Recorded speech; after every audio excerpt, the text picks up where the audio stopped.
عمران خان کی گرفتاری کے ناقابل ضمانت وارنٹ لے کر کوئٹہ پولیس لاہور پہنچ گئی۔ S P city Nadeem Ahmed warrant گرفتاری لے کر ٹیم کے ہمراہ پہنچے۔ 1000 سے زائد اہلکاروں کو بھی طلب کیے جانے کا امکان۔ گزشتہ روز عمران خان کے وارنٹ جوڈیشل مجسٹریٹ کوئٹہ کی عدالت نے جاری کیے۔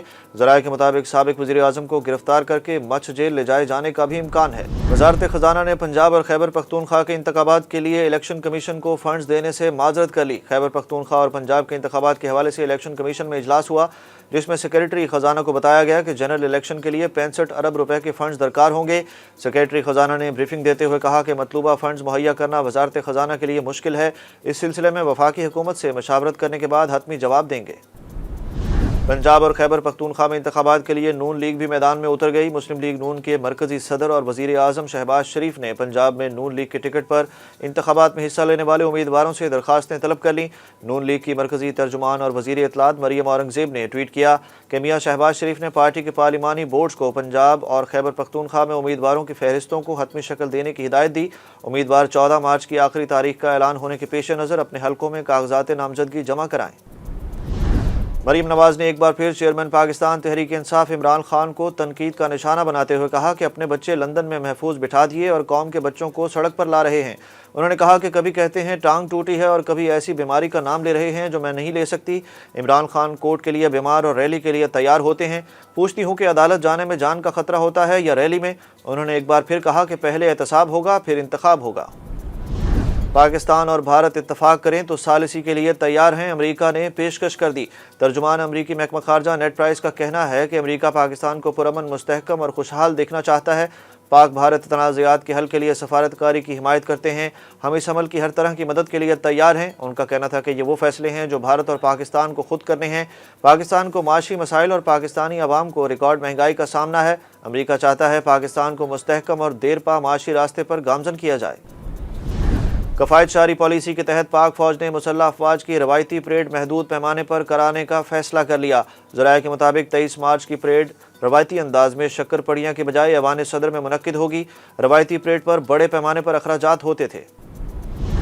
سی ٹی ڈی کی لاہور سمیت 3 شہروں میں کارروائی، 12 دہشت گردوں کو گرفتار کر لیا۔ سی ٹی ڈی حکام کے مطابق دہشت گردوں کی نشاندہی 61 مشتبہ افراد سے تفتیش کے دوران کی گئی۔ لاہور سے 3 دہشت گردوں کو حساس علاقے کے قریب سے گرفتار کیا گیا۔ دہشت گردوں کا تعلق کالعدم القاعدہ اور ٹی ٹی پی سے ہے۔ دہشت گردوں سے بارودی مواد اور خودکش جیکٹ بنانے کا سامان برآمد ہوا۔ لاہور ہائی کورٹ نے پی ایس ایل کے آئندہ سال کا شیڈول پیش نہ کرنے کی صورت میں اگلے ایونٹ کے پنجاب میں انعقاد کو روکنے کا اشارہ دے دیا۔ پنجاب میں اسموک کے تدارک کے لیے لاہور ہائی کورٹ میں دائر درخواستوں پر سماعت ہوئی۔ عدالت نے گرین بیلٹس پر بیریئرز کو ہٹانے کا حکم دے دیا۔ عدالت عالیہ نے آئندہ سال پی ایس ایل کا پلان بھی طلب کر لیا۔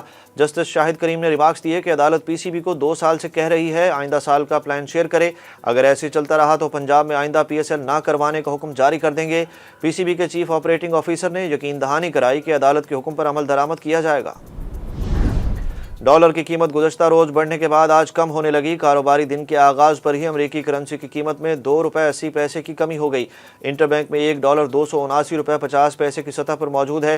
دوسری جانب اسٹاک مارکیٹ میں آج مثبت رجحان، 100 انڈیکس 150 سے زائد پوائنٹس اضافے سے 41,752 پوائنٹس پر موجود ہے۔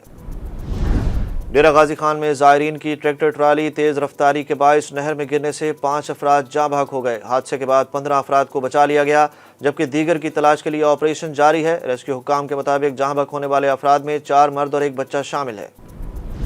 ملائیشیا کے سابق وزیر اعظم یاسین محی الدین پر کرپشن کے الزامات میں فرد جرم عائد کر دی گئی۔ میڈیا رپورٹس کے مطابق ملائیشیا کے سابق وزیر اعظم یاسین محی الدین پر کورونا وبا کے دوران حکومتی ٹھیکوں میں کرپشن، منی لانڈرنگ اور اختیارات کے غلط استعمال کا الزام ہے۔ 2020 میں ملائیشیا کے وزیر اعظم رہنے والے یاسین محی الدین پر کوالالمپور کی عدالت نے 6 مقدمات میں فرد جرم عائد کی۔